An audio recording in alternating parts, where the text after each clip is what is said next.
अनंत जीवन जिसमें कोई उम्र है ही नहीं,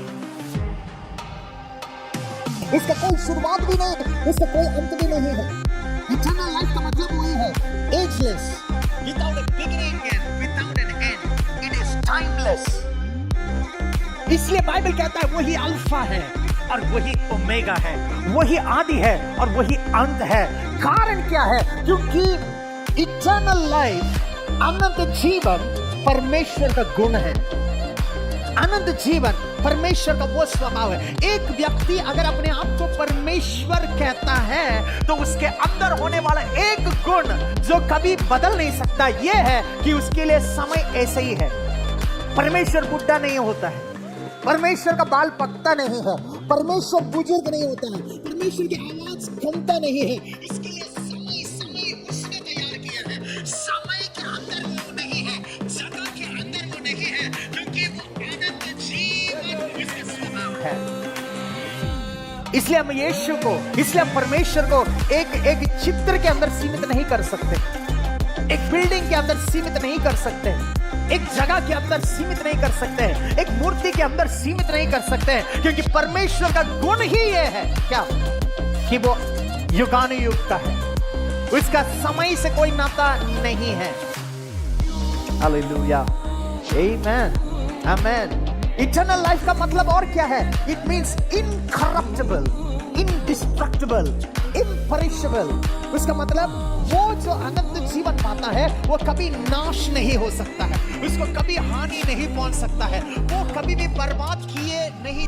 यीशु का समय से लेके यीशु परमेश्वर है, यीशु परमेश्वर का पुत्र है, ये सच्चाई के जानने के बावजूद लोग उसको क्रूस पर चढ़ाया पर उसको वो हानि नहीं पहुंचा पाए, क्योंकि वो 3 दिन के बाद वही समाधि को चीर के फाड़ के वो वापस आया और बोला मैं हूं, मैं हूं, मैं हूं, मैं हूं।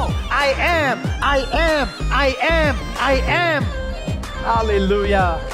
आपको मालूम है जब यीशु के विषय में लोग कंफ्यूज थे, अनेक लोग यीशु के बारे में अनेक गवाहियां दे रहे थे, यीशु ने फरीसी सदूसियों को इस रीति में बोला, तुम्हारा पिता अब्राहम मेरे दिनों को देखने के लिए इच्छा करता था, पर मैं था, मैं हूं, मैं था नहीं, मैं हूं, I am। इसका मतलब क्या है? पर अब्राहम का समय में वो है, इसहाक का समय में वो है, याकूब का समय में वो है, इस्माइल का समय में वो है, मत्ती का समय में वो है, मरकुस का समय में वो है, 2024 7th जुलाई वो है, वो है, वो है, वो है, वो है। हालेलुया।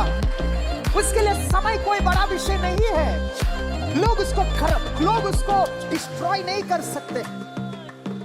ऐसा कौन हो सकता है जो अनंत जीवन का वारिश है? ऐसा कौन हो सकता है जो ये अनंत जीवन को कैरी करता है? एक ही है, वो परमेश्वर है, वो परमेश्वर है। अक्सर परमेश्वर में ये गुण है, तो ये गुण हम कैसे पाएंगे? परमेश्वर का महिमा हो, परमेश्वर का वचन हमारे लिए हर प्रश्नों का उत्तर देता है। आमेन, हालेलुया। पहला यूहन्ना 5वां अध्याय 20वां वचन में जाइए। 1 John chapter 5 verse 20। पहला यूहन्ना 5वां अध्याय 20वां वचन। आपको ये जानकारी देने के लिए ही यीशु जो परमेश्वर का पुत्र है, यीशु जो परमेश्वर है, इस जगत में आया। मैं आपको बताना चाहता हूं, अनेक लोग इसको नहीं जानते हैं, इसलिए मसीहत अभी भी एक मजहब बन के रह गया है। मसीहत मजहब नहीं है, मसीहत और मसीही वो व्यक्ति है जिसके अंदर अनंत जीवन है, जिसके अंदर अनंत जीवन है, जिसके अंदर अनंत जीवन है। हालेलुया। इटर्नल लाइफ का एक और मतलब है कि मृत्यु उसे कुछ नहीं कर सकता। इसलिए यीशु उस कफन को तोड़ के, उस समाधि को तोड़ के बाहर आए तो किसी ने बोला, हे मृत्यु तेरा अधिकार कहाँ है? हे मृत्यु तेरा ढंग कहाँ है? तू पराजित हो चुका है, क्योंकि जो समाधि में रखा हुआ था उसको नेचुरल लाइफ नहीं था, उसके अंदर इटर्नल लाइफ था। Oh hallelujah. उसके अंदर अनंत जीवन था।